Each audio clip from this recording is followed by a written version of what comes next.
Hello hello दोस्तों, कैसे हो?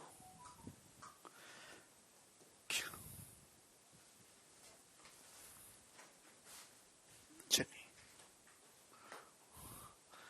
रेशियो पढ़ते हुए अति आनंद में तो आप अपने आप को महसूस कर रहे होंगे। आप लोगों के लिए खुशखबरी है कि एसएससी ने अपने सारे अपकमिंग एग्जाम्स की नोटिफिकेशन दे दी है।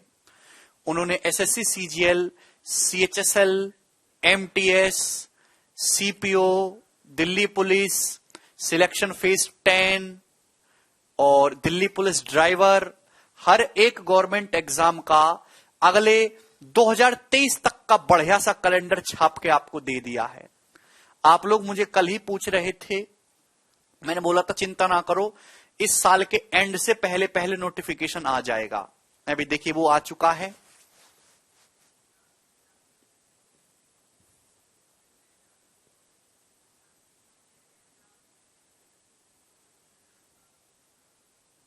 भाई सर फर्स्ट अटेम्प्ट होगा आपका। अच्छा योगेश, ऑल दी बेस्ट भाई। ओके, तो एक बात और कि सीईटी जो कॉमन एलिजिबिलिटी टेस्ट जो होना है, जो सरकार लाने की कोशिश कर रही है कि अलग अलग गवर्नमेंट सरकारी एग्जाम के लिए जो प्री का अलग अलग पेपर लिया जाता है, जिसमें खर्चा भी बहुत ज्यादा होता है और सिलेबस सेम सिलेबस को चेक करने के लिए अलग अलग ज्यादा माथापच्ची करनी होती है। तो एक सिंगल एग्जाम कराया जाए सीईटी का, वो साल 2021 के किसी भी एग्जाम के लिए नहीं होगा। तो मेरे हिसाब से साल 2022 और साल 2023 अगले 2 सालों में सीईटी नहीं होने वाला है। ठीक है, पेपर जो है नॉर्मल पुराने रवैये पर ही होंगे। अभी यही सेम सिलेबस रहेगा और आपको यही पढ़ना है। ठीक है, करें भैया। चलिए सवाल नंबर 15 से अपन लोग शुरुआत करते हैं। जी बताइए। A gold broke into 3 parts. The ratio of weight of 3 parts is 3:4:5. The price of gold is directly proportional to its square weight.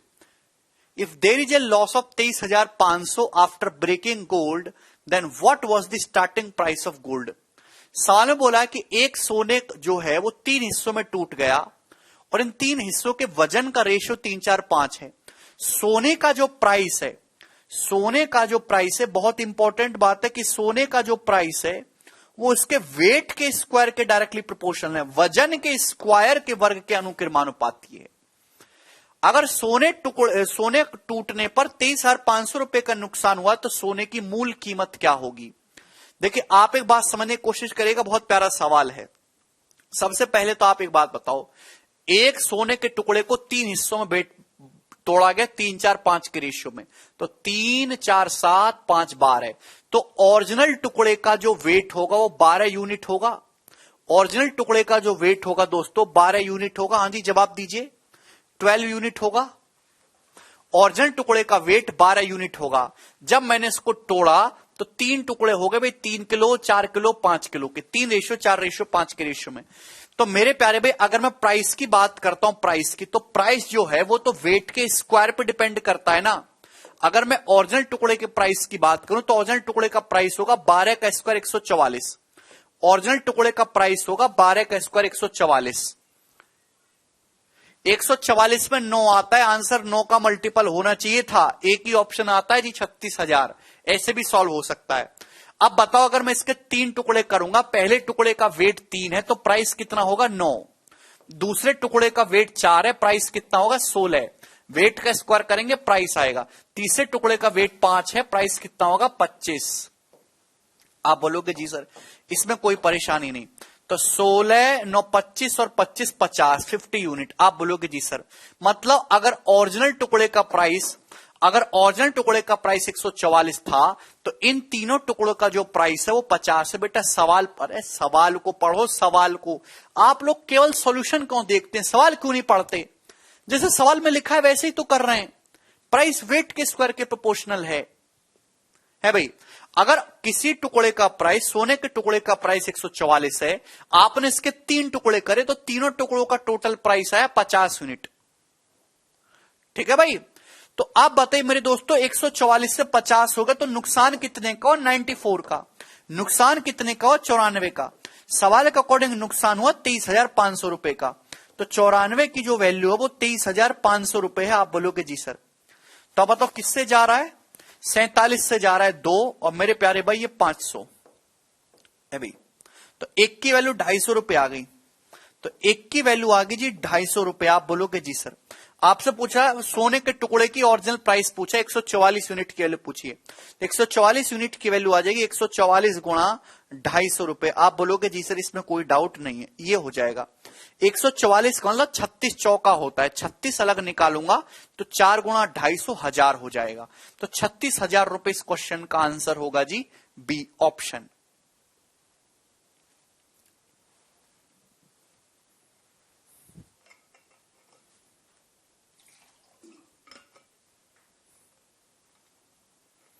किसी बच्चे को इसमें कोई डाउट है?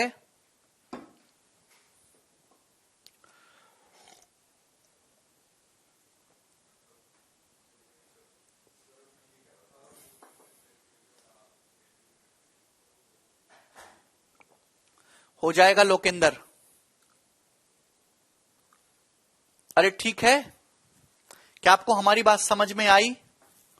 कॉइंस पर बेस्ड क्वेश्चन भी होंगे। इस सवाल में साफ साफ बोला गया है कि एक सोने के टुकड़े को 3 हिस्सों में तोड़ दिया गया। इन तीनों हिस्सों के वजन का रेशियो 3, 4, 5 है। यार तुम्हारी सड़ी बुद्धि कब सुधरेगी यार। एक सोने का टुकड़ा है, उसको 3 हिस्सों में तोड़ा गया। इन 3 हिस्सों के वजन का रेशियो 3, 4, 5 है। आप बताओ एक सोने का बड़ा टुकड़ा था, आपने इसके 3 टुकड़े कर दिए। 3 टुकड़े कर दिए। आप बोलोगे जी सर 1, ये 2 और ये 3। इन 3 टुकड़ों के वजन 3, 4, 5 के रेशियो में, इसका 3 है, इसका 4 है, इसका 5 है। तो ओरिजिनल का जो वेट होगा वो 12 होगा कि नहीं? 3, 4, 7, 5, 12। आप बोलोगे जी सर ये सवाल में बोला गया है सोने का जो प्राइस है वो सोने के वेट के वर्ग के अनुक्रमानुपाती है। अनुक्रमानुपाती का मतलब समझते, डिपेंड करना। प्राइस का जो रेशियो है वो वेट के स्क्वायर पे डिपेंड करता है। अगर आप वेट का स्क्वायर करेंगे तो डायरेक्ट प्राइस का रेशियो आ जाएगा। ये इस लाइन का मतलब है। अनुक्रमानुपाती का मतलब होता है डिपेंड करना। अगर वेट 12 है तो इसका प्राइस 12 का स्क्वायर 144 यूनिट होगा। है भी प्राइस का रेशियो निकाल सकते हैं आप ओरिजिनल टुकड़े का। 3 का स्क्वायर 9 है भी। अरे गधो, इसका 16, इसका 25। तो ओरिजिनल टुकड़े का प्राइस अगर 144 है तो इन तीनों टुकड़ों का प्राइस 50 यूनिट है। यानी कि ब्रेक करने की वजह से क्या हुआ, 144 का सोना 50 का रह गया, तो नुकसान हुआ 94 का। सवाल में 94 की वैल्यू दी है और आपसे ओरिजिनल 144 की वैल्यू पूछी है। ठीक है, बहुत सिंपल सी बात थी यार। कैसे यार तुमको। सवाल नंबर 16, हीरे की कीमत उसके वजन के वर्ग के अनुक्रमानुपाती। सवाल में साफ साफ बोला कि एक हीरे का जो प्राइस है वो उसके वेट के, उसके वजन के डायरेक्टली प्रोपोर्शनल है, वेट के स्क्वायर के। डब्ल्यू मतलब वजन, वेट। हीरा 3 भागों में टूटता है जिसके वजन का रेशियो 3, 4, 5 है। यदि हीरा 9:5:2 के रेशियो में टूटा होता तो 1,52,000 रुपए का एक्स्ट्रा प्रॉफिट होता। हीरे का ओरिजिनल प्राइस क्या है?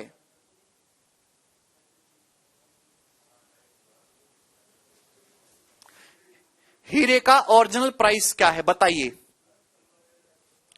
हीरे का जो प्राइस है वो उसके वेट के स्क्वायर के डायरेक्टली प्रोपोर्शनल है। आप बोलोगे जी सर हीरे को 3 भागों में तोड़ा 3, 4, 5 के रेशियो में।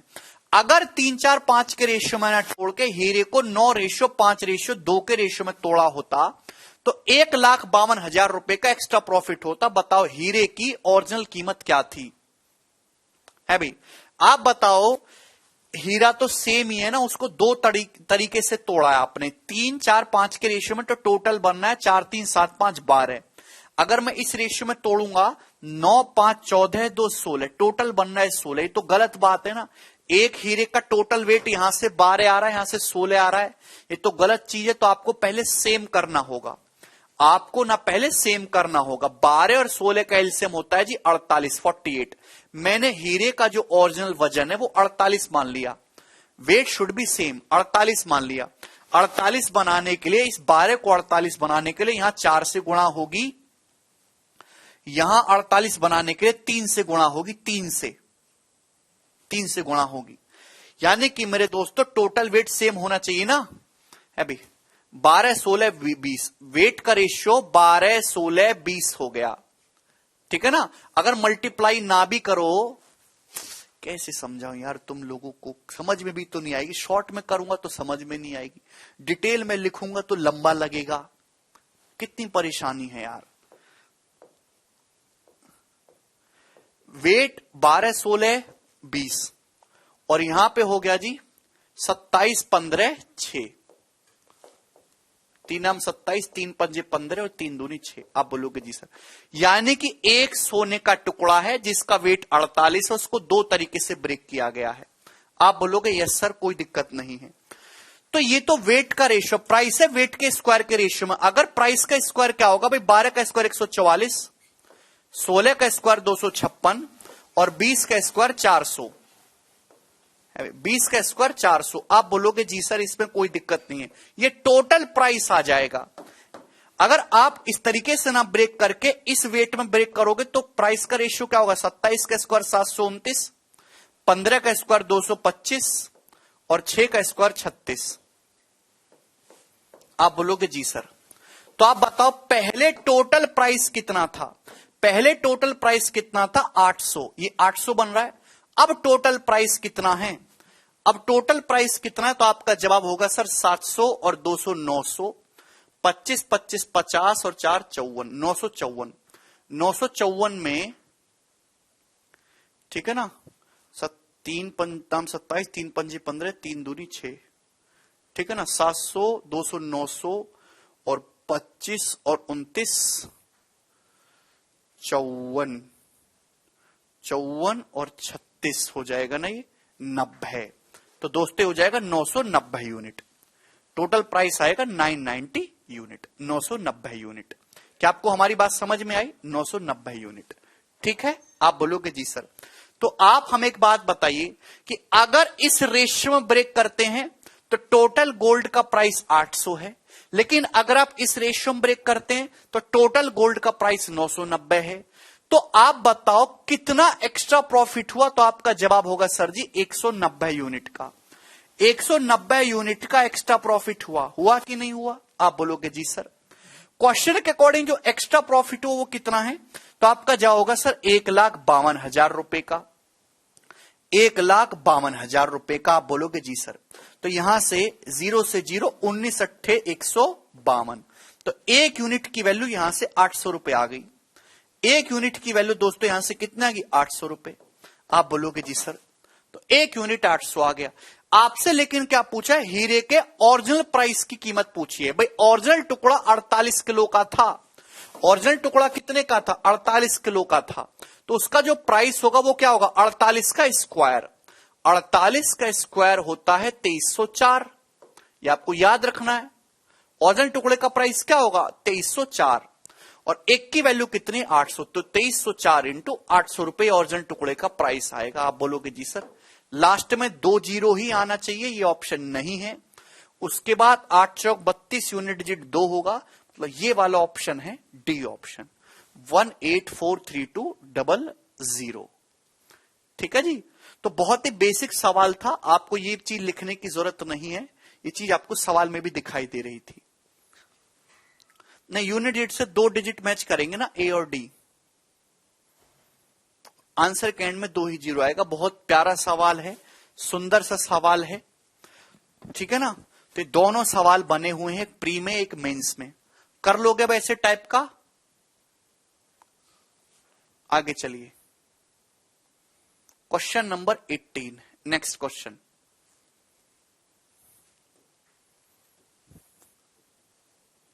तो 16 के बाद 17, 17 छूट गया ना। हाँ जी बताइए।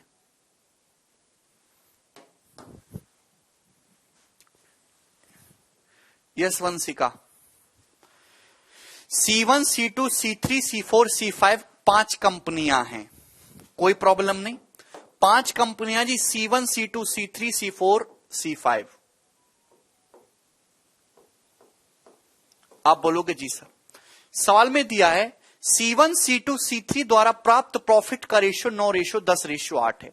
C1, C2, C3 का जो प्रॉफिट है वो 9:10:8 है, जबकि C2, C4, C5 का रेशियो 18:9:20 है। C2, C4, C5 का रेशियो 18:19:20 है। C2, C4, C5 का रेशियो 18:19:20 है। यदि C5 और C1 के प्रॉफिट का डिफरेंस 19 लाख रुपए है तो सभी कंपनियों का कुल प्रॉफिट कितना होगा? ये तो बहुत आसान सा सवाल है भाई। आप बोलोगे जी सर दो अलग अलग रेशियो दे रखे हैं, दोनों में ही C2 कॉमन है, 10 है 18 है, तो 10 और 18 को सेम ही तो करना है। 90 बनाने के लिए इस पूरे डाटा को 9 से गुणा करनी होगी भाई। 9 नाम 81, ध्यान समझिएगा, 9 नाम 81, 9 दुसाम 90 और 9 अट्टे 72। आप बोलोगे जी सर है भाई। और इस पूरे रेशियो को किससे? 5 से गुणा करनी होगी। 18 पंजे 90, तो ये हो जाएगा 95, 5 से गुणा करेंगे ना, और ये हो जाएगा जी 20 पंजे 100। इन पांचों कंपनियों के प्रॉफिट का रेशियो आ गया, ये मैंने कंबाइंड कर लिया। कैसे कंबाइंड किया? दोनों जगह C2 कॉमन है, C2 को सेम कर रखे। बहुत सिंपल सी बात थी। सवाल में C5 और C1 कंपनी के प्रॉफिट का डिफरेंस दे रखा है। कितना डिफरेंस है? 19 यूनिट। तो 19 यूनिट की वैल्यू सवाल में 19 लाख दे रखी है, तो एक की वैल्यू 1 लाख हो जाएगी। आपसे पूछा टोटल प्रॉफिट, टोटल प्रॉफिट क्या हो जाएगा जी? सबको ऐड कर लेंगे, सबको ऐड कर लेंगे।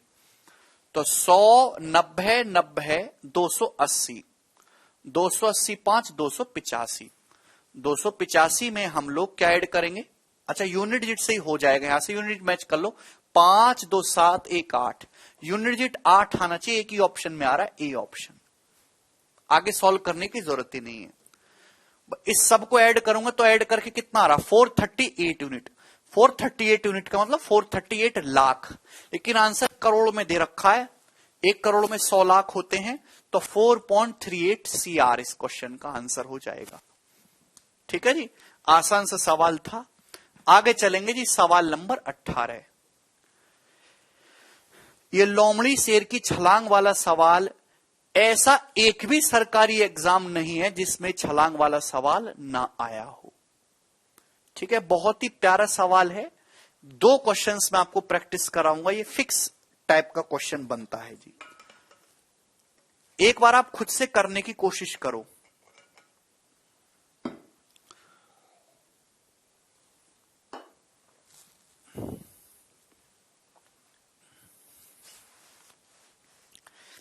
ए फॉक्स चेजेस ए लायन, देखिए कलयुग चल रहा है, तो कलयुग में लोमड़ी शेर का पीछा करता है शिकार करने के लिए। तो एक लोमड़ी पीछा कर रहा है जी शेर का। The fox takes 7 leaps for every 5 leaps of lion. लोमड़ी 7 छलांग मारता है तो शेर 5 छलांग मारता है। हालांकि दोनों की छलांग अलग अलग होगी,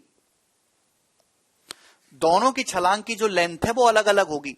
शेर की हर 5 छलांग के लिए, शेर जितनी देर में 5 छलांग मारता है ना, लोमड़ी उतनी देर में कितनी छलांग लगाता है? लोमड़ी उतनी देर में 7 छलांग लगाती है। ये पहली लाइन बोला है। अच्छा, तो मेरे दोस्तों ये फॉक्स हो गया, ये लॉयन हो गया। ठीक, आगे क्या बोला है? शेर द्वारा 6 छलांग में तय की गई दूरी लोमड़ी द्वारा 5 छलांग में तय की गई दूरी के बराबर है। ओके, शेर द्वारा 6 छलांग में तय की गई दूरी लोमड़ी द्वारा 5 छलांग में तय की गई दूरी के बराबर है। उनकी चालों का रेशियो बताना है। अब बताओ, पहले क्या चीज यूज किया? लोमड़ी, बाद में आया है शेर, तो लोमड़ी और शेर की चाल का रेशियो बताना है, शेर लोमड़ी का नहीं। चलिए मेरे दोस्तों, तो समझने की कोशिश करेगा। पहले डायरेक्ट शॉर्टकट सीखते हैं। एक लोमड़ी शेर का पीछा करता है, जितनी टाइम में शेर 5 छलांग मारता है, सेम उतनी ही टाइम में लोमड़ी 7 छलांग मारती है। तो ये आपको ऊपर क्या रखना है? सेम टाइम में लगाएंगी छलांग, सेम टाइम में लगाई गई छलांग। उसके बाद शेर द्वारा 6 छलांग में चली गई दूरी लोमड़ी द्वारा 5 छलांग में चली गई दूरी के बराबर है। मेरे दोस्तों आप बोलोगे जी सर, तो ये रेशियो बने 2, जस्ट इनको डिवाइड कर दीजिए। डिवाइड करने का शॉर्टकट तरीका क्या है? Cross multiply. 7 6 42 और 5 5 25, तो 42 रेशियो 25 आ गया और यही इस क्वेश्चन का आंसर हो जाएगा। यही फॉक्स और लोमड़ी की स्पीड का रेशियो भी होगा। Option number D.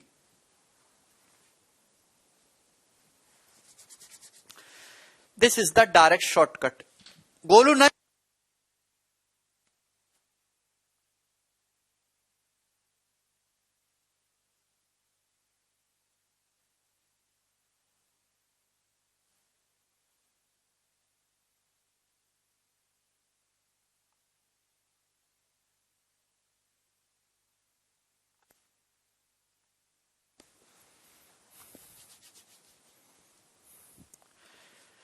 ठीक है भाई, केवल इन दोनों रेशियो को डिवाइड कर दीजिए और आपको कुछ भी नहीं करना। देखिए कैसे हुआ, मैं कैसे हुए का जवाब भी दूंगा। शेर जितने टाइम में 5 छलांग लगाता है, लोमड़ी उतनी देर में 7 छलांग लगाती है।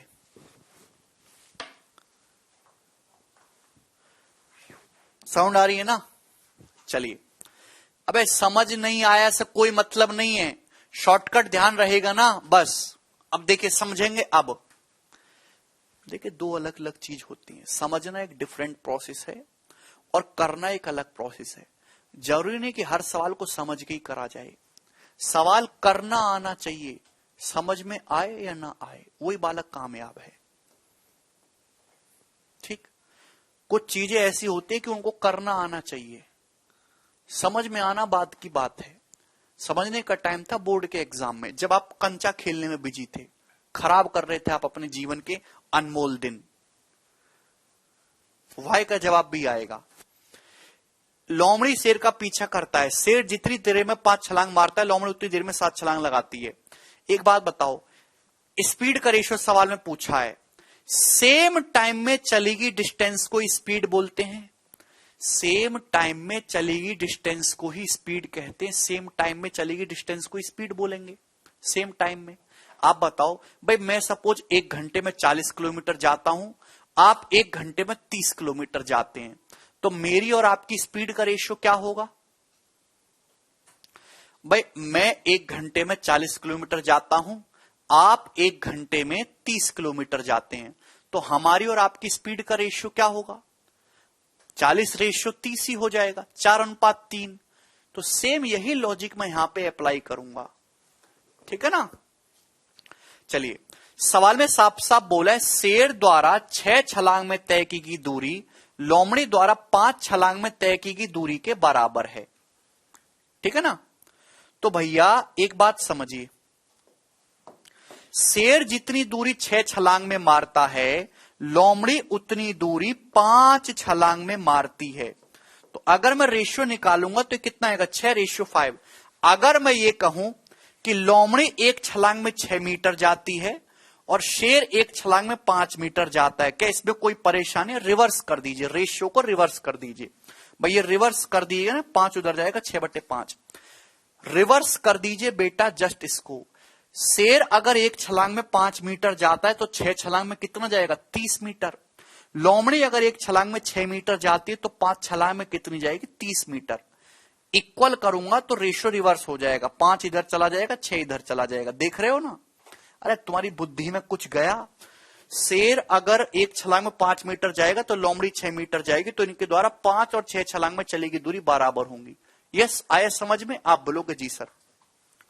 तो लोमड़ी 1 छलांग में, मैं मान रहा हूं ये एज्यूम किया, लोमड़ी अगर 1 छलांग में 6 मीटर जाती है तो शेर 1 छलांग में 5 मीटर जाता है। अब एक बात बताओ, जितने टाइम में शेर 5 छलांग मारेगा, सेम उतने ही टाइम में, टाइम सेम कर दिया, सेम उतने ही टाइम में लोमड़ी 7 छलांग मारेगी। तो सेम टाइम में शेर 25 मीटर जाएगा तो उतने ही टाइम में लोमड़ी 42 मीटर जाएगी। तो यही स्पीड का रेशियो आना चाहिए कि नहीं आना चाहिए? और यही हमने किया है। 6 7 42, 5 5 25, ये इसका बेसिक था। अब बेसिक को आप कचरे के डब्बे में डाल दीजिए, ये शॉर्टकट तैयार रखिए बस अपना। आगे चलेंगे, अगला सवाल है जी 19 number.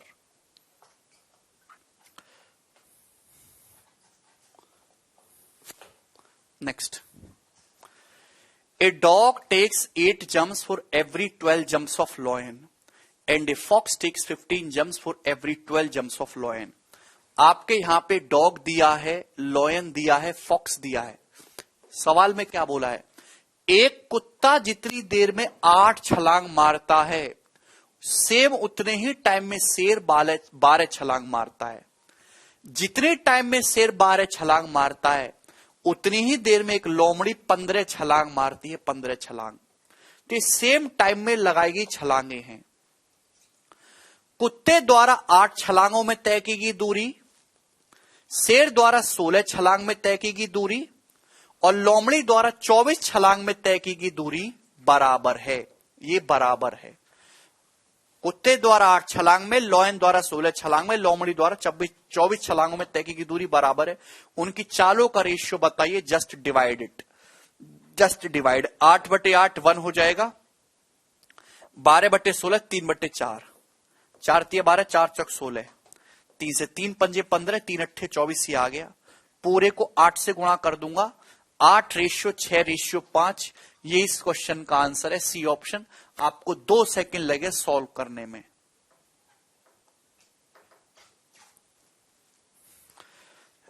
Just multiply by 8, 8 Ekam 8, ratio 6, ratio 5।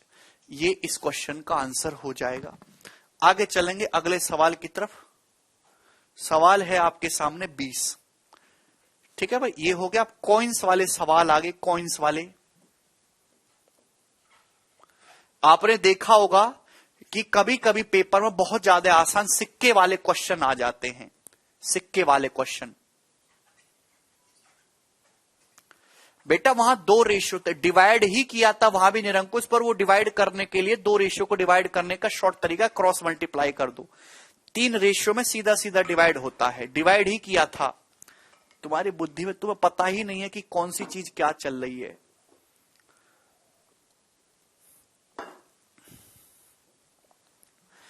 Coin वाले सवाल करने के लिए आपको 2 चीजें समझना जरूरी है।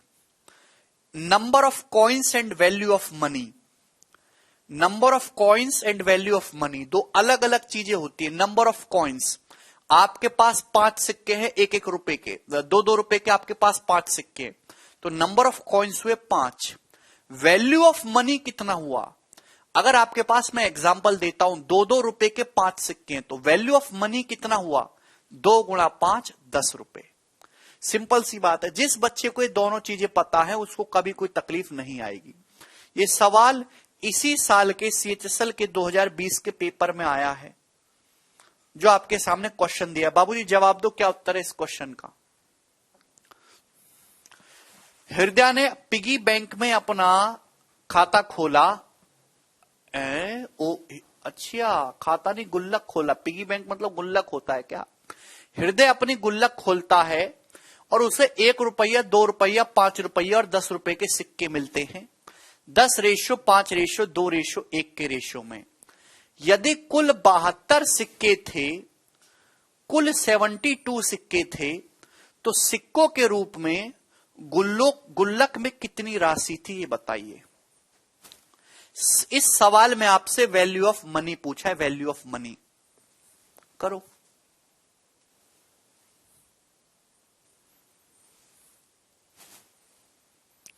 हृदय अपना गुल्लक खोलता है और उसे मेरे दोस्तों 1, 2, 10, 1, 2 और 5 रुपए मिस हो गया ना बीच में। 1, 2 और 5 रुपए भी है। 1 रुपये, 2 रुपये, 5 रुपये, 10 रुपए के सिक्के मिलते हैं 10:5:2:1 के रेशियो में। अगर टोटल 72 कॉइन है तो बताओ पिगी बैंक में कितने पैसे हैं टोटल। अब बताओ, अगर 1 रुपए के 10 सिक्के रहेंगे तो कितने रुपए होंगे? 10। 2 रुपए के 5 सिक्के रहेंगे, कितनी वैल्यू होगी? 10। 5 रुपए के 2 सिक्के रहेंगे, कितनी वैल्यू होगी? 10। 10 रुपए का 1 सिक्का रहेगा, कितनी वैल्यू होगी? 10 रुपए। तो टोटल वैल्यू बनी जी 40 रुपए की। टोटल वैल्यू बनी 40 रुपए। लेकिन मेरे दोस्तों सिक्के तो 72 बोला है सवाल में। अगर टोटल यहां सिक्के देखे, नंबर ऑफ कॉइन्स का रेशियो दिया, कॉइन 10 5 2 1 के रेशियो में 10 5 15 2 17 1 18। कॉइन्स कितने हैं? 72, यानी कि सवाल में 18 यूनिट की 72 वैल्यू दी है। 18 की वैल्यू कितनी दी है? 72, 4 गुना। तो भैया पैसे भी 4 गुना रहे होंगे, 40 ना होके 160 रुपीज रहे होंगे गुल्लक में। और इस सवाल का जो आंसर है वो ए ऑप्शन होगा। आपको हमारी बात समझ में आ गई? किसी भी बालक को इसमें कोई संदेह है? जवाब दीजिए। अबे उसकी गुल्लक में 1 रुपए 2 रुपए 5 रुपए 10 पैसे के सिक्के हैं। किस रेशियो में? 10 रेशियो 5 रेशियो 2 रेशियो 1 के रेशियो में। 1 रुपए के 10 सिक्के हैं, 10 रुपए बनते हैं। 2 रुपए के 5 सिक्के 10 रुपए बनते हैं। और 5 रुपए के 2 सिक्के हैं, 10 रुपए बनते हैं। 10 रुपए का 1 सिक्का है, 10 रुपए बनते हैं। टोटल बनेंगे 40 रुपए। लेकिन सिक्के हो रहे हैं 10 5 15 2 17 1 18। लेकिन सिक्के सवाल में कितने बोले? 72। तो 18 की वैल्यू सवाल में 72 दी है, 4 गुना। तो सिक्के भी 40 का 4 गुना होंगे, 160। और 160 ही इस क्वेश्चन का आंसर है।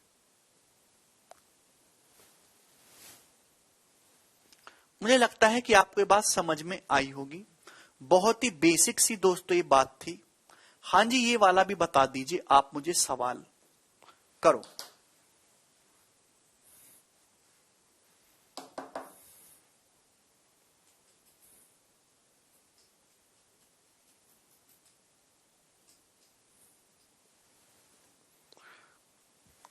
इस सवाल के लिए कोई आपको कोचिंग की जरूरत नहीं है, कोई आपको गणित पढ़ने की जरूरत नहीं है।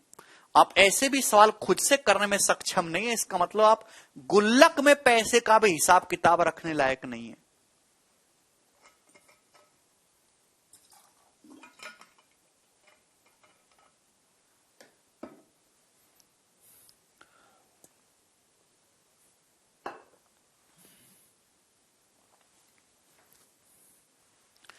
एक बैग में 50 पैसे 25 पैसे 10 पैसे के सिक्के हैं, 7 रेशियो 8 रेशियो 3 के रेशियो में। यदि बैग में कुल 87 रुपए हैं तो 10 पैसे के सिक्कों की संख्या ज्ञात करिए। 10 पैसे के सिक्कों की संख्या। बहुत अच्छा सवाल है। देखिए, एक बैग में 50 पैसे के, 50 पैसे होता है मेरे दोस्तों आधा रुपया, 1/2 रुपया। 25 पैसे के दोस्तों, 25 पैसे का मतलब होता है 1/4 रुपए, 1/4 रुपए। और 10 पैसे के, 10 पैसे का मतलब होता है जी 1/10 रुपए के सिक्के हैं। 1 रुपए में 100 पैसे होते, कम से कम आपको इतनी बात पता होगी। यदि बैग में नंबर ऑफ कॉइन 7:8 के रेशियो में है, 7:8:3 के रेशियो में नंबर ऑफ कॉइन्स हैं।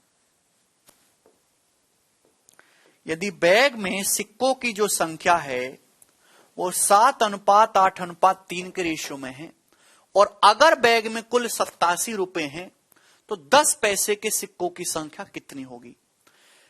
मेरे दोस्तों, नंबर ऑफ कॉइन्स का रेशियो ये है, तो वैल्यू ऑफ मनी का रेशियो क्या होगा? वैल्यू ऑफ मनी समझते हैं, सिक्कों की कीमत। एग्जाम्पल के लिए मैंने अभी एग्जाम्पल लिया, अगर आपके पास 2-2 रुपए के 5 सिक्के, तो नंबर ऑफ कॉइन्स कितना हो गया? 5। लेकिन 2 रुपए के सिक्के हैं तो वैल्यू ऑफ मनी हो जाएगा 10 रुपए। आप बताओ, अगर आपके पास 50 पैसे के 7 सिक्के हैं, 50 पैसे के अगर आपके पास 7 सिक्के हैं, तो इसका मतलब आपके पास 3.5 यूनिट है, 3.5 रुपए है, 3.5। अगर आपके पास 25 पैसे के 8 सिक्के हैं, 25 पैसे का मतलब 1/4 रुपए, 25 पैसे के 8 सिक्के हैं, तो इसका मतलब आपके पास 2 रुपए हैं। अबे इतना हिसाब तो जानते हो ना, कम से कम इतनी तो बुद्धि रही होगी तुम्हारे अंदर। अगर 10 पैसे के 3 सिक्के हैं तो इसका मतलब आपके पास 30 पैसे, यानी कि 0.3 रुपए है, 0.3। आप बोलोगे जी सर यही है, तो आप बताओ यहां से जी टोटल कितना बना? ये टोटल बना जी 5.8, टोटल बना जी 5.8 यूनिट, 5.8 यूनिट। लेकिन सवाल के अकॉर्डिंग ये हुआ जी 87 रुपए। सवाल में वैल्यू ऑफ मनी टोटल सिक्कों की जो कीमत बोली है वो 87 रुपए बोली है, तो 5.8 का मतलब 87 रुपए। आप बोलोगे जी सर। तो 19 दूनी 58, 19 दिया 87, 30 बार जाएगा ये, यानी कि एक की वैल्यू आ गई 15, 15 गुना है जी ये, एक की वैल्यू 15 आ गई, एक की वैल्यू 15 आ गई मेरे दोस्तों। आपसे क्या पूछा, 10 पैसे को सिक्कों की संख्या, तो 10 पैसों के सिक्कों की संख्या आ जाएगी भैया 45, एक की वैल्यू 15 है तो 3 की वैल्यू 45, ये आंसर है बी ऑप्शन। दोनों ही रेशियो में सेम मल्टीपल चलेगा। अगर एक की वैल्यू 15 आई है तो 10 पैसे के 45 सिक्के हैं, 25 पैसे के 120 सिक्के हैं 120, और 50 पैसे के 105 सिक्के, 105 सिक्के। आप बोलोगे जी सर ये नंबर ऑफ कॉइन्स आ गए। अगर 50 पैसे के 105 सिक्के हैं तो वैल्यू कितनी बनेगी, 52.5 है भाई। एक की वैल्यू 15 है तो 3.5 की वैल्यू कितनी आ जाएगी, 52.5 रुपए, 52.5 रुपए। एक की वैल्यू 15 है तो 2 की वैल्यू कितनी आ जाएगी, 30 रुपए, 30 रुपए। देख सकते हो आप यहां से 25 पैसे के 120 सिक्के आपके पास होंगे तो 30 ही रुपए बनते हैं। एक की वैल्यू 15 है तो 0.3 की वैल्यू हो जाएगी 4.5 रुपए, 4.5 रुपए। 10 पैसे के 45 सिक्के हैं तो वैल्यू कितनी बनती है, 4.5 रुपए।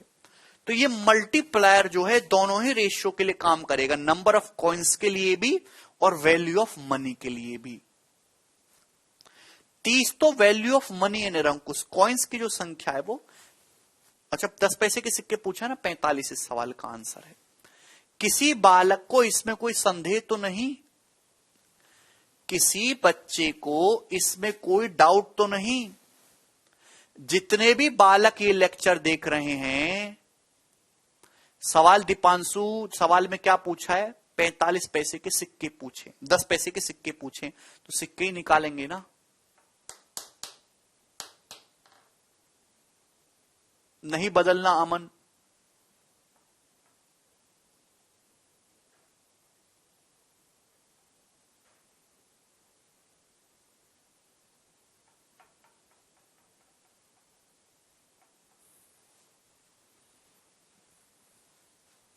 आगे चलते हैं, एक और सवाल बनाइए। ऐसा सवाल है आपके सामने 22। एक बैग में 1 रुपए 50 पैसे 25 पैसे के सिक्के हैं 5, 6, 7 के रेशो में। यदि बैग में कुल 390 रुपए हैं तो प्रत्येक प्रकार के सिक्कों की संख्या बताइए। आप एक बात बताइए, अगर बैग में सिक्कों की संख्या 5:6:7 के रेशियो में, तो आंसर 5:6:7 के रेशियो में होना चाहिए। 29 आ रहा है, ये उत्तर नहीं है। 5:6, ये 22 में 11 आता है, ये रेशियो नहीं है। या 29 आ रहा, ये भी नहीं है। केवल एक ही ऑप्शन सवाल में ऐसा है जो 5:6:7 के रेशियो में। 40 से काटूंगा 5, 6, 7, ये उत्तर होना चाहिए। आपको सॉल्व करने की कोई जरूरत है ही नहीं इस सवाल में। तो ऐसे सवाल भी पेपर में बन जाते हैं, ठीक है ना। आप बोलोगे जी सर, आपके पास सॉल्व करके भी बता दूंगा। आपके पास एक बैग में 1 रुपए 50 पैसे और 25 पैसे के सिक्के हैं मेरे दोस्त। किस रेशियो में, 5:6:7 के रेशियो में। तो जो नंबर ऑफ कॉइन्स का रेशियो है, जो नंबर ऑफ कॉइन्स का रेशियो है वो 5:6:7 के रेशियो में है।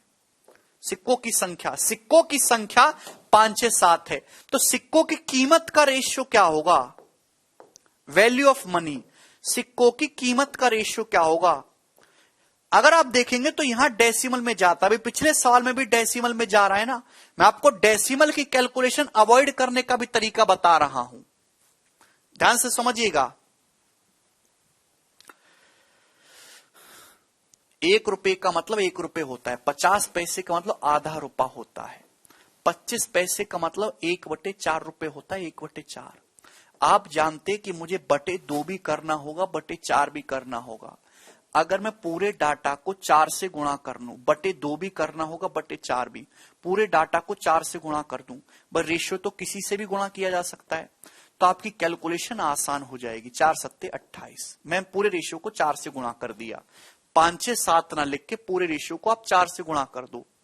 इससे क्या होता है, कैलकुलेशन कम पड़ती है। क्यों कम पड़ेगी, चाहे 5:6:7 लिखो सिक्कों की संख्या का रेशियो, चाहे 20:24:28 लिखो, बात तो एक ही है। 1 रुपए के 20 सिक्के होंगे तो कितनी कीमत होगी सिक्कों की? कितनी कीमत होगी सिक्कों की? 20 रुपए। 50 पैसे के आधे रुपए के 24 सिक्के होंगे, कितनी कीमत होगी? 12। 1/4 रुपए का 28 सिक्के होंगे, कितनी कीमत होगी? 7। देख पा रहे हैं, कोई डेसिमल में नहीं गया क्योंकि सब कट जाएगा ना इजीली। तो 20 12 32 और 7 39, तो टोटल बना 39 यूनिट। 39 यूनिट बनेगा मेरे दोस्तों सिक्कों की टोटल कीमत, लेकिन सवाल के अकॉर्डिंग बना है 390 रुपए। तो 39 की वैल्यू 390 रुपए दी है 10 गुना। 1 की वैल्यू 10 है, 1 की वैल्यू 10 आ गई। सवाल में जो मर्जी आए वो निकाल लो, जो मर्जी आए वो निकाल लो। 20 की वैल्यू कितनी हो जाएगी? 200। 24 की वैल्यू 240 और 28 की वैल्यू 280। यही है आपके नंबर ऑफ कॉइन्स, 200, 240, 280, और यही आंसर है।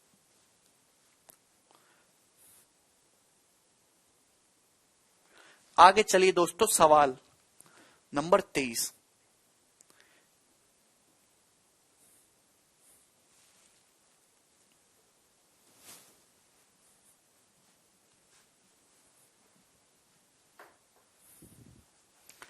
एक आदमी के पास 1 रुपए 50 पैसे 25 पैसे के सिक्के हैं, जो कि 1/2 रेशियो 1/3 रेशियो 1/4 के रेशियो में है। यदि उसके पास 50 पैसे के 96 सिक्के हैं तो उसके पास बताइए कुल कितने रुपए हैं? जवाब दो।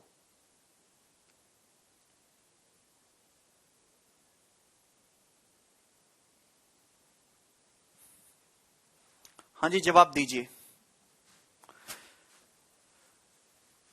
एक आदमी के पास 1 रुपए 50 पैसे 25 पैसे के सिक्के हैं, इस रेशियो में। किस रेशियो में? 1/2 रेशियो, 1/3 रेशियो, 1/4 के रेशियो में। अगर आप ध्यान से देखेंगे तो पूरे डाटा को 12 से आप गुणा कर सकते हैं। 12 से है 2 छिक्का 12, 3 चौक 12, 4 तिया 12। आप बोलोगे जी सर क्या इसमें कोई परेशानी हुई? इसमें कोई भी परेशानी नहीं हुई। तो आप यहां से वैल्यू ऑफ मनी का रेशियो निकाल सकते हैं क्या? वैल्यू ऑफ मनी, यार बहुत ही आसान सवाल है, बहुत ज्यादा आसान सवाल है। सवाल में आपसे टोटल पूछा कुल कितने रुपए हैं, कुल कितने रुपए हैं, कुल कितने रुपए हैं। 1 रुपए 50 पैसे 25 पैसे 4 है ना, तो पूरे डाटा को हम लोग 4 से गुणा कर लेते जिससे कि आपकी कैलकुलेशन आसान रहे। 24 16 12, 24 16 12, ठीक है ना। अगर आपके पास 1 रुपए के 24 सिक्के होंगे तो कीमत कितनी बनेगी? 24। 50 पैसे के 16 सिक्के होंगे, कितनी कीमत बनेगी? 8। 25 पैसे के 12 सिक्के होंगे, कितनी कीमत बनेगी? 4। तो टोटल आ जाएगा जी आपका 36 यूनिट। 36 का मल्टीपल आएगा, कुछ गड़बड़ की हमने क्या? 24 पूरे को 12, 2 छिक्का 12, 3 चौक 12, 4 तिया 12, 4 से गुणा कर दिया। 24 16 12, तो 24 हो जाएगा, ये 8 आ जाएगा, 1/4, ये 3 आएगा, सॉरी 1/4 गुणा 12 करूंगा 3 आएगा ना, 35 आएगा ना, है भी 35 होगा। 35 आप बोलोगे जी सर 35 होगा। Total value of money 35 unit होगा।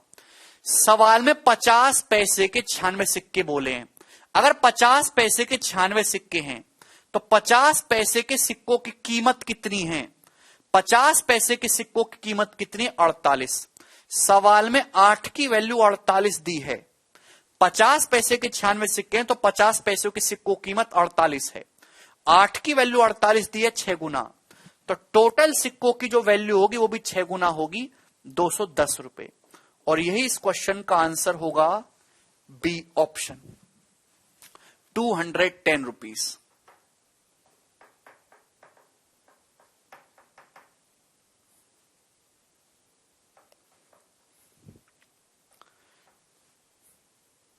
₹210 इस क्वेश्चन का आंसर होगा।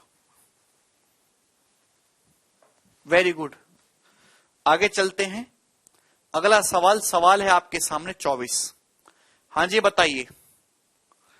जिस बच्चे ने सवाल करके बताया उसकी नौकरी कंफर्म है, कंफर्म नौकरी कर दो। फ्रैक्शन से भी कर सकते हैं। बताइए, लास्ट सवाल है अभी इस टाइप पे।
A bag contains few coins of 50 पैसा, 25 पैसा and 10 पैसा can be expressed by 3 consecutive odd prime numbers that are in ascending order.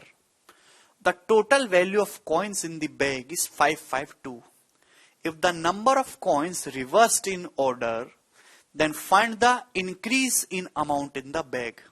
तो बैग में कुल कितने रुपए बढ़ जाएंगे, सवाल में आपसे पूछा है।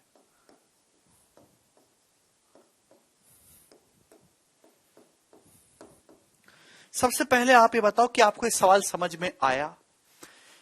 एक बैग में 50 पैसे, 25 पैसे और 10 पैसे के सिक्के हैं, नो प्रॉब्लम। और इनको डिनोट करने वाली जो नंबर ऑफ कॉइन का जो रेशियो वो क्या है, सवाल में सीधा सीधा नहीं लिखा। सीधा सीधा लिखने में एग्जामिनर को जो है मजा नहीं आ रहा था, तो उसने बोला 3 क्रमागत विषम अभाज्य संख्याओं के बढ़ते क्रम के अनुपात। आपको पता होना चाहिए कि दुनिया में केवल ऐसा ही एक सेट उपलब्ध है जो लगातार ऑड नंबर भी हैं और तीनों के तीनों अभाज्य संख्याएं भी। अभाज्य संख्या वो होती हैं जो एक के अलावा किसी से ना कटें, एक और खुद के अलावा। 3, 5, 7 ये तीनों लगातार संख्याएं हैं, ऑड, तीनों ऑड संख्याएं हैं, लगातार हैं और तीनों ही प्राइम नंबर्स भी हैं। इनके अलावा और कुछ नहीं है, केवल यही एक सेट अवेलेबल है, 3, 5, 7। एक तो प्राइम होता ही नहीं, एक ना तो प्राइम होता है ना कंपोजिट होता है। 3, 5, 7 मुझे लगता है आपको मेरी बात बहुत अच्छी तरीके से समझ में आई है। 1 is neither prime nor composite, यानी कि 3:5:7 ये नंबर ऑफ कॉइन्स का रेशियो है। आप बोलोगे जी sir this is the ratio of number of coins, आप बोलोगे यस सर। बढ़ते क्रम में, असेंडिंग ऑर्डर, बढ़ता हुआ क्रम। तो मेरे दोस्तों आपसे पूछा कि अगर मैं ऑर्डर को रिवर्स कर दूं, 3:5:7 की बजाय अगर मैं ऑर्डर को रिवर्स कर दूंगा 7:5:3, तो आप बताइए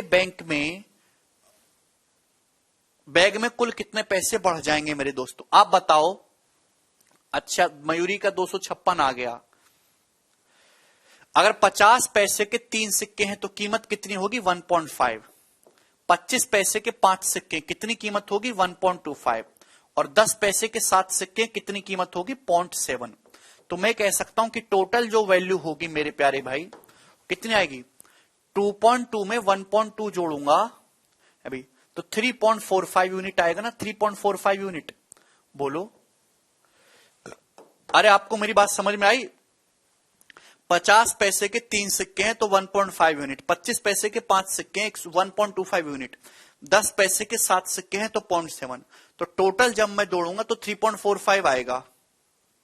ठीक है भाई, क्लियर।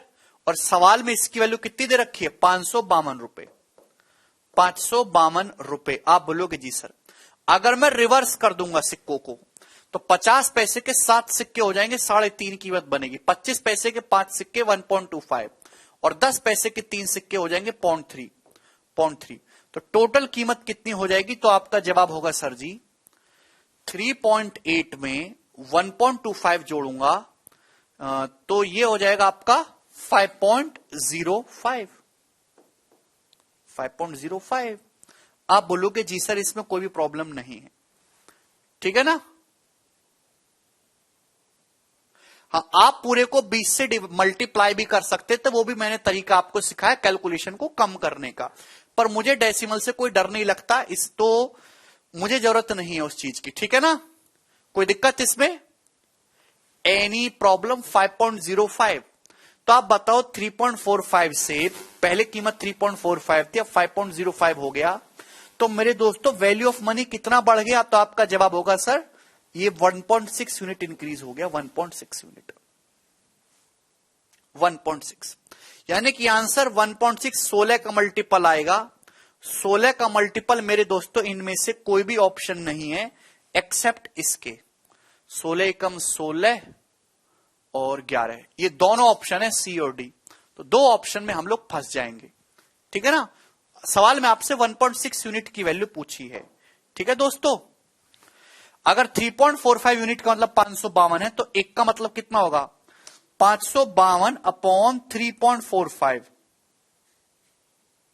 और आपसे 1.6 यूनिट के लिए पूछे तो मल्टीप्लाई बाई 1.6, ठीक है जी। तो आप अच्छी तरीके से जानते तो बताओ इससे कितने टाइम्स है? तो आपका जवाब होगा सर सीधा सीधा 160 गुना है। कैसे? 3 का अगर करूंगा 480 और इसका 60 टाइम्स करूंगा तो मेरे दोस्तों 72, 480 और 160, हाँ बिल्कुल 72, 160 टाइम्स है, 160 गुणा 1.6 256 रुपए बैग में कीमत बढ़ जाएगी और ये इस क्वेश्चन का आंसर होगा 256, ठीक है। 23 के पहाड़े से कट भी रहा है, तो ये तरीका हो गया। अगर आपको ऐसे कैलकुलेशन ज्यादा लग रही है तो आप इस पूरे रेशियो को 20 से गुणा कर लो, इन दोनों रेशियो को 20 से मल्टीप्लाई कर लीजिए, डेसिमल में नहीं आएगा, ठीक है मेरे दोस्तों। क्या इसमें किसी बच्चे को कोई परेशानी है अब? तो काफी अच्छा सवाल था, बहुत शानदार क्वेश्चन था, आपको मजा भी आया होगा ये करके। 256 इसका आंसर आ रहा है। आगे चलेंगे जी अगले सवाल की तरफ। सवाल है आपके सामने 25, ये हो गए यहां पे टाइप खत्म। अब कर लोगे मेरे दोस्तों, नंबर ऑफ कॉइन्स पे सवाल आएगा, कर लोगे ना। मैंने आपको कई सारे सवाल करा दिए, 4-5 क्वेश्चन करा दिए मैंने आपको डिफरेंट वैरायटी के, ठीक है। चलिए नेक्स्ट।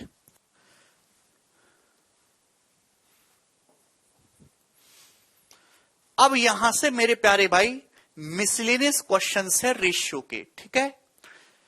अभी तक जितने भी क्वेश्चन हुए ज्यादातर, सारे नहीं, ज्यादातर इसमें फिक्स टाइप के थे। पेपर में ऐसे सवाल एज इट इज आते हैं डाटा बदल के, ठीक है। अब कुछ मिसलेनियस क्वेश्चंस भी हैं, इन्हें भी देख लेते हैं।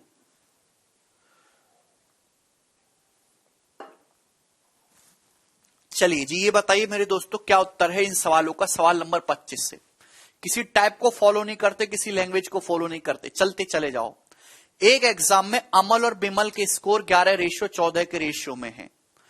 एक रिव्यू के बाद, एक अपील के बाद उनके मार्क्स में सेम अमाउंट इंक्रीज होता है। उनके मार्क्स जो है सेम अमाउंट से बढ़ते हैं और नया स्कोर 47:56 हो जाता है, तो बिमल के नए स्कोर का उसके ओरिजिनल स्कोर से क्या रेशियो है। करिए मेरे दोस्तों, ये सवाल तो ऐसे ही खत्म हो जाएगा। बनाइए, एक एग्जाम में दो बंदे हैं, अमल और बिमल, उनके नंबर 11:14 के रेशियो में आए। एक अपील करने के बाद उन दोनों के मार्क्स सेम अमाउंट से बढ़ जाते हैं, दोनों के मार्क्स सेम अमाउंट से बढ़ जाते हैं और नया रेशियो 47:56 हो जाता है। तो बिमल के नए स्कोर का उसके ओरिजिनल स्कोर के साथ क्या रेशियो है, सवाल में आपसे पूछा है। अब बताओ, अगर सेम रेशियो से, सेम गैप से बढ़ रहे हैं, तो क्या यहां गैप सेम है? नहीं, गैप तो सेम नहीं हो रहा भाई। 11 से 47 से 36 बढ़ रहा है, 42 बढ़ रहा है, तो आपको गैप को सेम करना होगा। अब बताओ मेरे दोस्तों, यहां 3 का गैप है और यहां कितने का गैप है, तो आपका जवाब होगा सर यहां पे 9 का गैप है। तो सेम करने के लिए भाई यहां 3 का गैप है, यहां 9 का गैप है मेरे दोस्तों। निरंकुश से एक्सपेक्ट्स को भूल जाओ, ये जमाने सब बीत गए। अब अगर दोनों के मार्क्स सेम अमाउंट से इंक्रीज हुए तो रेशियो के डिफरेंस को सेम बना लो ना, बात खत्म। यहां 3 का गैप है या 9 का गैप है, गैप को सेम बनाने के लिए 9 और 3 को यहां 3 से गुणा कर देते हैं, मल्टीप्लाई बाई 3, जस्ट बात खत्म। गैप सेम हो गया, देख लो। 33 से 47 हुआ 14 बड़ा, 42 से 56 हुआ 14 बड़ा। क्लियर है, खत्म। तो बिमल का नया स्कोर है 56, बिमल का पुराना स्कोर था 14 तिया 42, तो रेशो कितना है नए स्कोर से ओरिजिनल स्कोर का? 4:3, ये उत्तर है। 14 चौका 56, 14 तिया 42।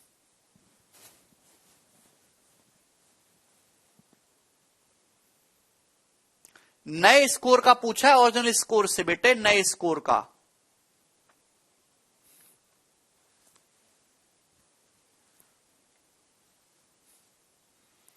हैं जी, कोई प्रॉब्लम नहीं, कोई समस्या नहीं।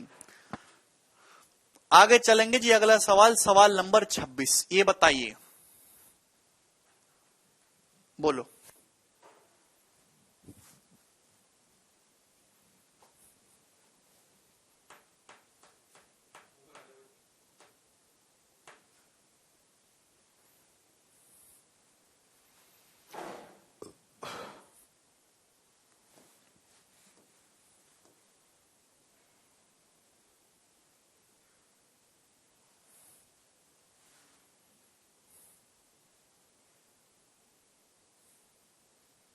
चलो बताओ क्या उत्तर है।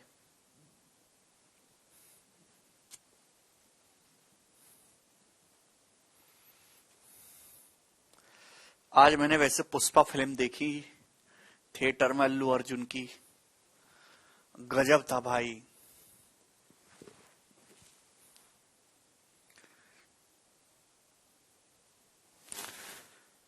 बिल्कुल एकदम मजा आ गया।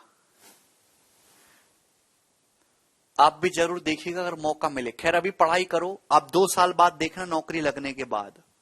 ठीक है, शानदार भाई। मतलब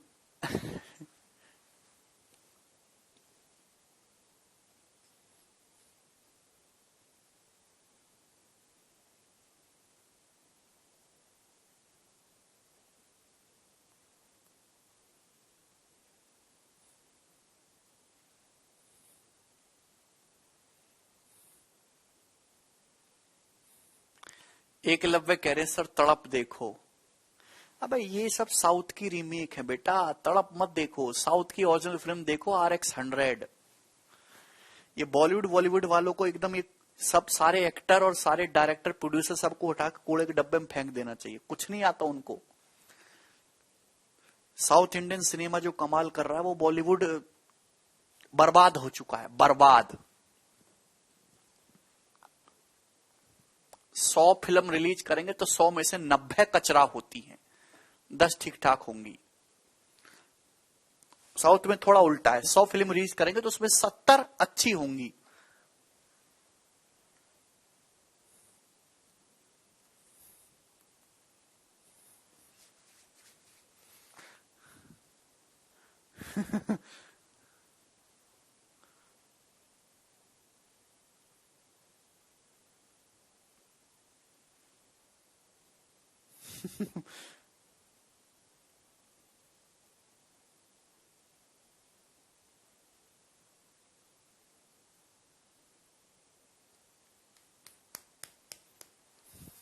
देखिए, a boy and a girl playing with the pencil, the girl breaks the pencil in 2 parts and the boy observed that the ratio of length of these 2 parts is same as the ratio of length of pencil to the larger part. Find the ratio in which the girl breaks the pencil. बहुत अच्छा सवाल है, बहुत सुंदर सवाल। मेरे दोस्तों, एक बॉय और एक गर्ल एक पेंसिल के साथ खेल रहे थे, पेंसिल है, और लड़की ने पेंसिल को तोड़ दिया मेरे दोस्तों यहां से, बीच में से। तो एक बड़ा हिस्सा हो जाएगा, एक छोटा हिस्सा हो जाएगा। आप बोलो जी सर।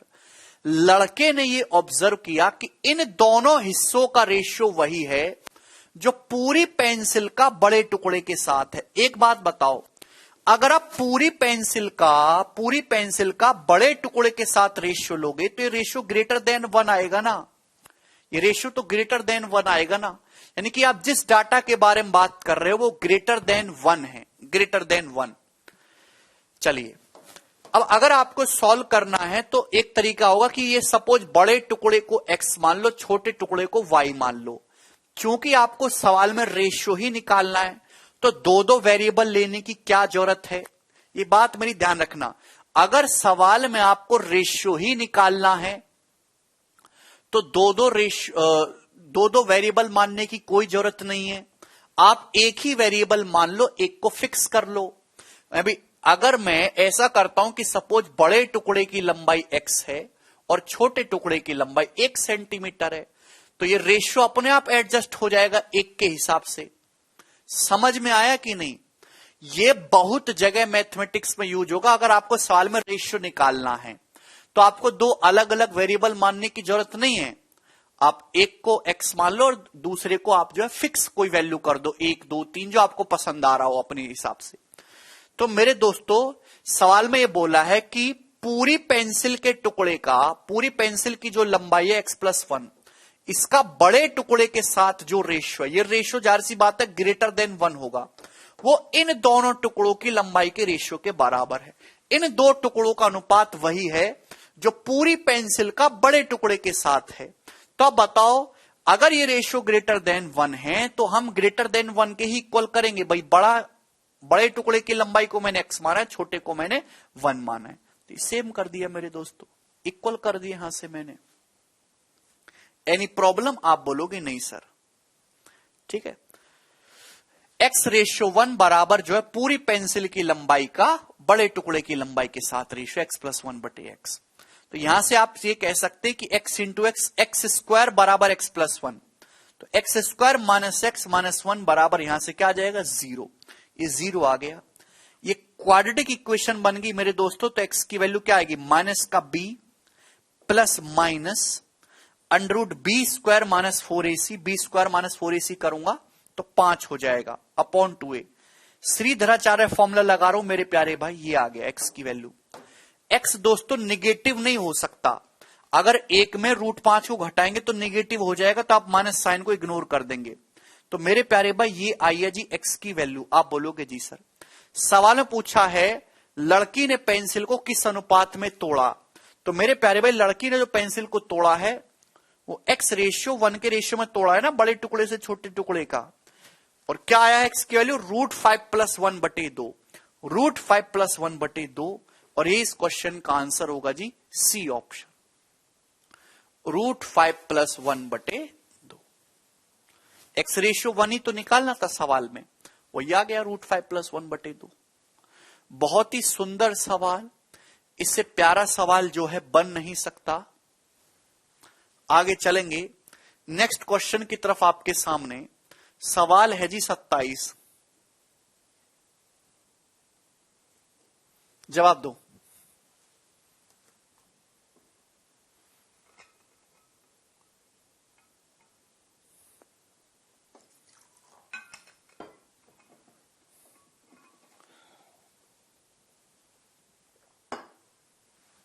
गीता कह रहे हैं श्रीधराचार्य फॉर्मूला बताइए ना सर। गीता, कोई घर में या मोहल्ले में कोई छोटा बालक होगा जो 8वीं 9वीं क्लास में पढ़ता हो, उससे पूछना, वो आपको बता देगा, डिटेल में समझा देगा। बेटा शर्म नहीं करना, उसके पैर भी छू लेना, 5 रुपए दक्षिणा भी देना। शर्म नहीं आई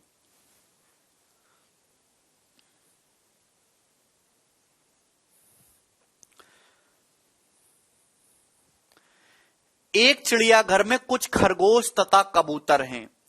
उनके सिरों को गिनने पर सिरों की संख्या 340 है तथा पैरों को गिनने पर पैरों की संख्या 1060 है।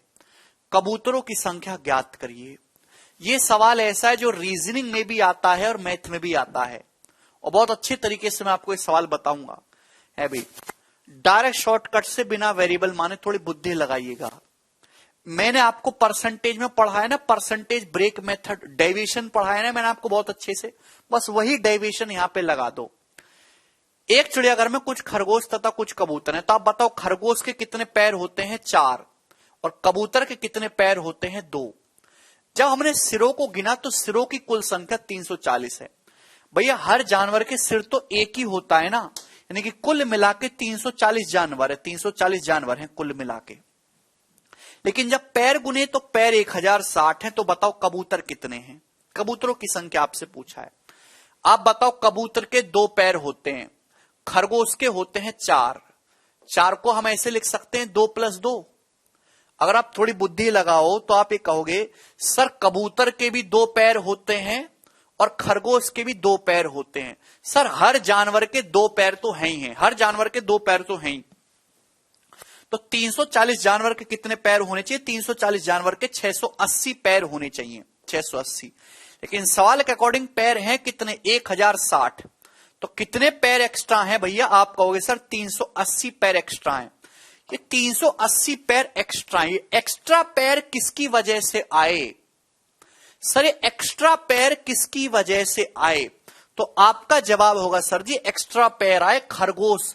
हर खरगोश 2 पैर एक्स्ट्रा रखता है खरगोश की वजह से। हर खरगोश के पास 2 पैर एक्स्ट्रा हैं। तो खरगोश कितने रहे होंगे? 190। 190 खरगोश हैं, 190 खरगोश हैं कबूतरों की वजह से। अगर 340 जानवर में खरगोश 190 हैं तो बाकी का 150 कबूतर रहा होगा। 340 - 190, 150 कबूतर, और यही इस क्वेश्चन का आंसर होगा।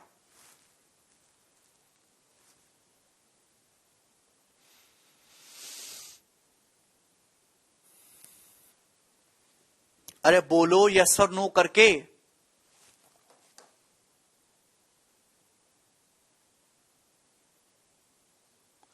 क्या आपकी बुद्धि में यह चीज आई?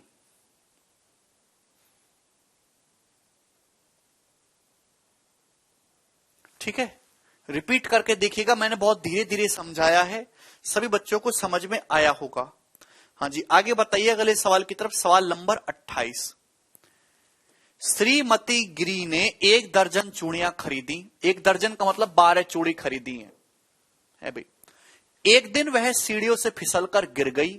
ओहो, ज्ञात कीजिए कि इनमें से कौन सा अनुपात टूटने वाली तथा ना टूटने वाली चूड़ियों का नहीं हो सकता।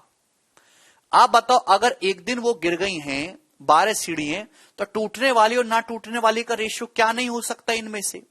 तो आपका जवाब होगा सर जी मेरे प्यारे भाई कि टोटल जो होगा टूटने ना टूटने वाली टोटल सीढ़ियां 12 का फैक्टर होनी चाहिए। 3 बन रहा है ये हो सकता है, ये 4 बन रहा है ये हो सकता है, ये 6 बन रहा है ये भी हो सकता है, ये नहीं हो सकता, सी ऑप्शन। यहां टोटल चूड़ी बन रही है 5। 5 के लो बराबर 12 बराबर करोगे तो चूड़ियां डेसिबल में चली जाएंगी, दैट्स नॉट पॉसिबल। तो इस सवाल का आंसर सी ऑप्शन होगा। बहुत ही बेसिक सवाल दोस्तों ये वाला था। आगे करिए जी सवाल नंबर 29, ये करो। क्या उत्तर है इस क्वेश्चन का?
आया किसी का?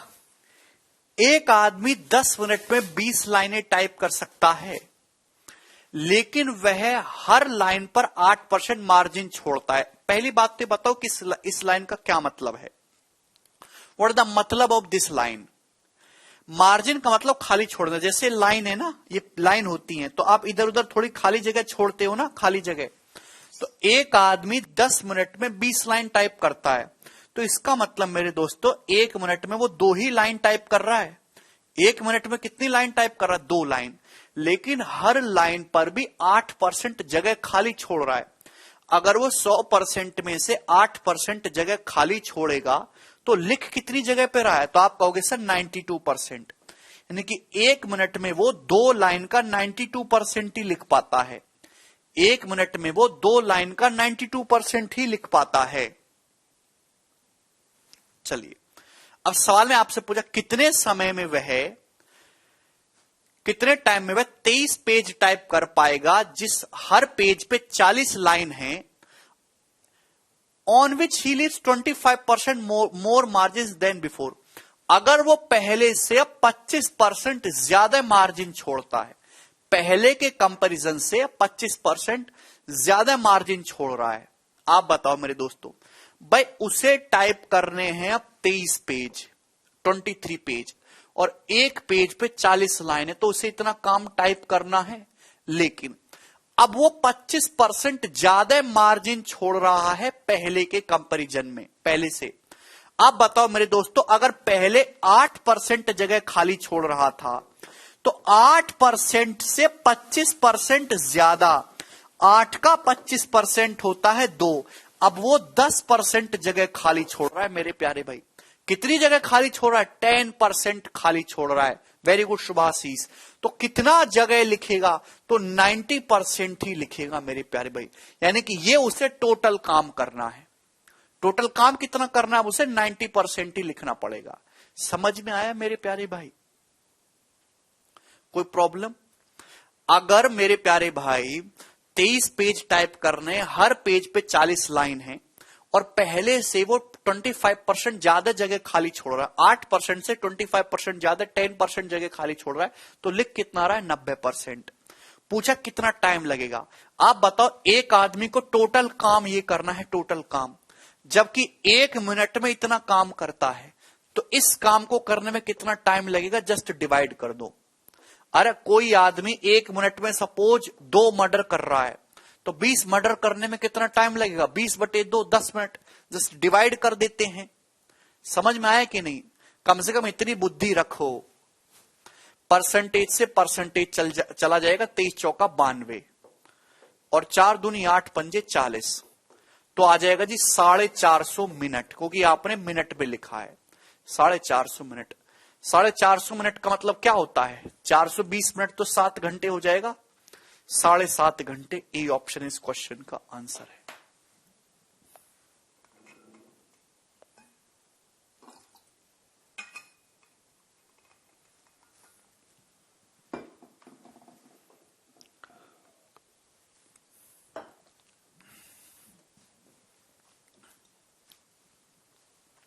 क्या आप सभी लोगों को मेरी बात समझ में आई?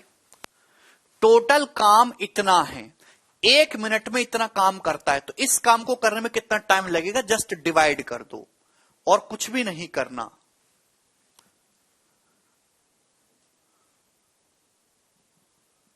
ठीक है जी, ऑप्शन नंबर ए।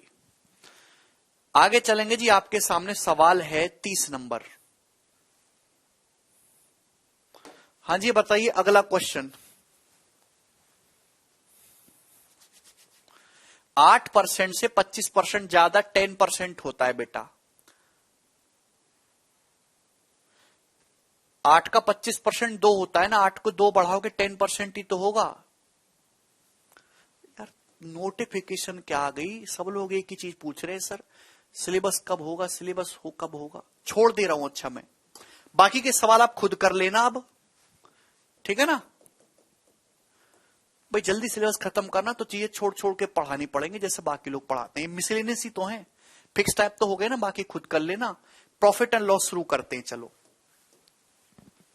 ठीक है ना, शुरू करते हैं जी प्रॉफिट एंड लॉस। आगे के चैप्टर सीआई एसआई शुरू करते हैं। एसआई सीआई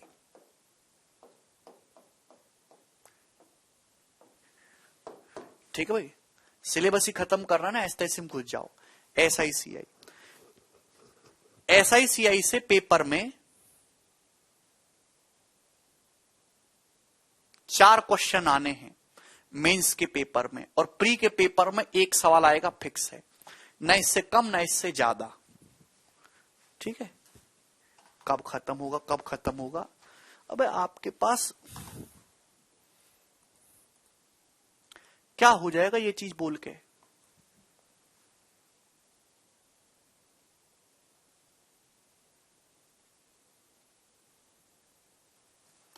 सड़ी बुद्धि के मालिकों, तुम्हें मैं कितनी बार बता चुका, सिलेबस खत्म होना एक 8 से 9 महीने का प्रोसेस है। कितना? 8 से 9 महीने का। कल भी बताया था मैंने। 4 साल पहले तैयारी करते तो 5 महीने में हो जाता। साल 2021 में 8 से 9 महीने का प्रोसेस है, तो उससे पहले क्यों बोलना कुछ?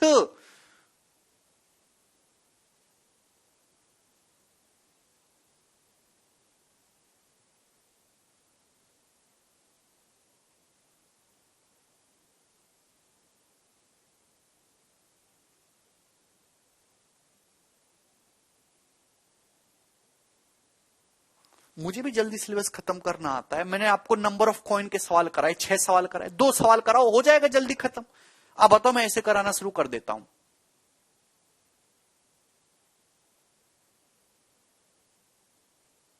क्रॉस मल्टीप्लिकेशन मेथड के, मुझे पता बहुत इंपॉर्टेंट तरीका, मैंने आपको 15 सवाल कराए, मैं 4 सवाल कराऊंगा, हो जाएगा जल्दी खत्म। टाइप छूट जाएंगे। पेपर में नया नया दिखाई देगा, आता तो थोड़ा थोड़ा तो आता है, पर कर नहीं पा रहा पूरा। तुम्हारी ऐसी तैसी।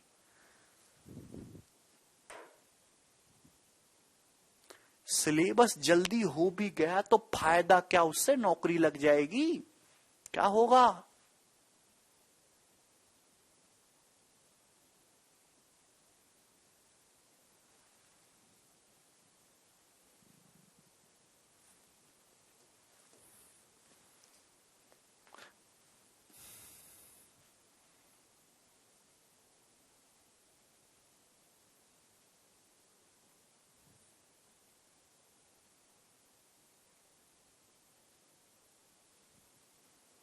समझ नहीं आता यार।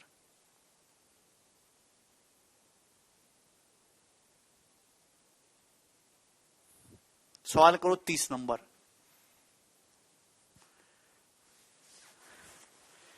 N engine can move at a speed of 20/3 meter per second without any wagon attached. Mock test देके देखना, मॉक टेस्ट में सवाल आता है, हालत खराब हो जाती है। ठीक है, ये सवाल आता है डाटा बदल बदल के। एक इंजन बिना किसी डब्बे के 20/3 मीटर पर सेकेंड की स्पीड से चलता है। Reduction in the speed of train is directly proportional to the square root of the number of wagons attached to the engine. देखिए, अगर किसी इंजन के पीछे कोई डिब्बा नहीं है, तो इंजन चलता है 20/3 मीटर पर सेकंड की स्पीड से। सवाल में बोला है इंजन की स्पीड 20/3 मीटर पर सेकंड होती है। यह बात सभी लोग जानते कि जैसे जैसे इंजन के पीछे डब्बे लगाते जाओगे, इंजन की स्पीड घटती जाती है। जितने ज्यादा डब्बे लगा दोगे इंजन के पीछे, इंजन की ताकत उतनी कम होती जाएगी। सवाल में यही बोला कि इंजन की स्पीड में जो रिडक्शन है वो डायरेक्टली किसके प्रोपोर्शनल है? Square root of number of wagons attach to the engine. Proportional का मतलब होता है डिपेंड करना। इंजन की स्पीड में जो कमी है डेल्टा एस, डेल्टा का मतलब रिडक्शन बोल रहा हूं मैं यहां पे। इंजन की स्पीड में जो कमी है, इंजन की स्पीड में जो रिडक्शन है, वो जोड़े गए डिब्बों की संख्या के स्क्वायर रूट के अनुक्रमानुपाती है। ट्रेन की गति में कमी इंजन से जुड़े डिब्बों की संख्या के वर्गमूल के अनुक्रमानुपाती है। सवाल में दिया है reduction in speed of engine is directly proportional to the number square root of number of wagons attached. When there are only 4 wagons attached, its speed is 50/9 metre per second. जब इंजन के पीछे 4 डब्बे लगाए जाते हैं, 4 डब्बे, तो engine की जो स्पीड है वो 50/9 मीटर पर सेकेंड हो जाती है। आप बोलोगे जी sir, the greatest number of wagons with which the engine can move is, engine के पीछे मैक्सिमम कितने डब्बे लगाए जा सकते हैं जिससे कि इंजन मूव कर सके। सवाल ये कहना चाह रहा है कि इंजन के पीछे मैक्सिमम कितने डिब्बे लगाए जा सकते हैं जिससे कि इंजन मूव कर सके। सभी को सवाल समझ में आया? मैक्सिमम नंबर ऑफ डिब्बे बताइए जो हम एक इंजन के पीछे अटैच कर सकते हैं जिससे कि इंजन जस्ट मूव कर सके। बोलो जी। रिडक्शन निरंकुश, तो reduction in speed is directly proportional to the number of wagons attach. अगर मैं प्रोपोर्शनलिटी का साइन हटाता हूं तो एक कांस्टेंट आ जाता है। प्रोपोर्शनलिटी का साइन हटाते हैं तो एक कांस्टेंट आ जाता है मेरे प्यारे भाई। कि बात सभी लोगों को पता है? पता होगी मेरे दोस्तों, सभी लोगों को पता है ये बात अच्छी तरीके से। सबसे पहले बताओ कि कांस्टेंट क्या होगा। कांस्टेंट आप बताओ, जब मैं 4 डब्बे अटैच करता हूं, जब कोई डिब्बा नहीं तो इंजन की स्पीड 20/3 है।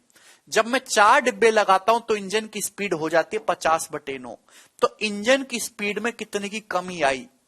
अगर इंजन की स्पीड 20/3 से 50/9 हो गई, या 60/9 से 50/9, 9 कर लूंगा ना, 60/9 से 50/9 हुई, तो इंजन की स्पीड में कमी आई 10/9 मीटर पर सेकंड की। आप बोलोगे जी सर डब्बे कितने लगाए जी मैंने? 4। जब 4 डब्बे लगाता हूं, 4 डब्बे, तो इंजन की स्पीड में कितनी कमी आती है? 10/9 मीटर पर सेकंड की। आप बोलोगे जी सर 20/3 से 50/9 कितना कम हुआ? 10/9।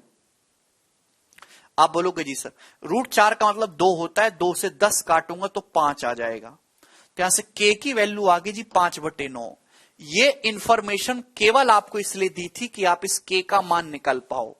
तो के की वैल्यू यहां से कितनी आ गई? 5/9, जो मैं यहां पे रख सकता हूं। के की वैल्यू 5/9 आ गई। किसी बालक को इसमें कोई डाउट? पर इस इक्वेशन का मैं करूं तो करूं क्या? क्या करूं मैं इस इक्वेशन का?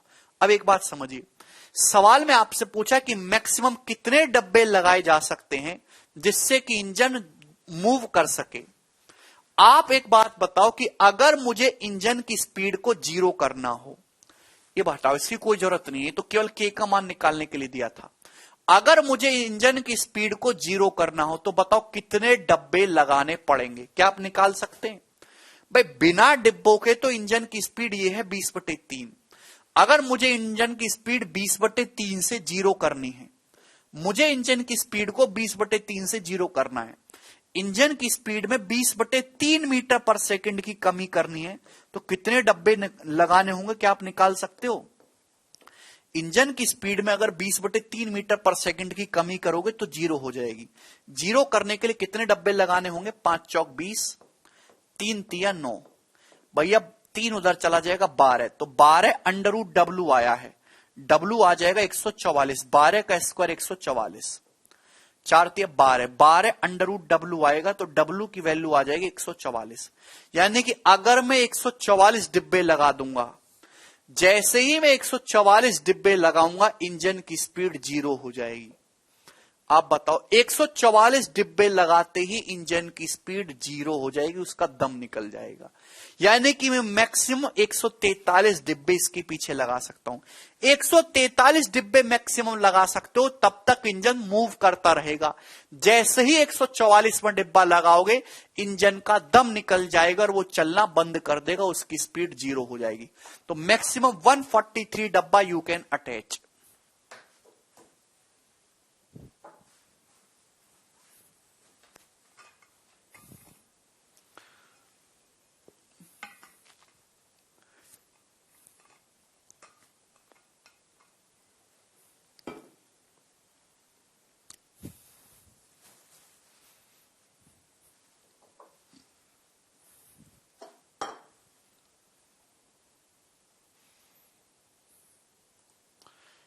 चलिए समझ में आया होगा। आज इतना ही छोड़ते हैं, बाकी कल करेंगे जी।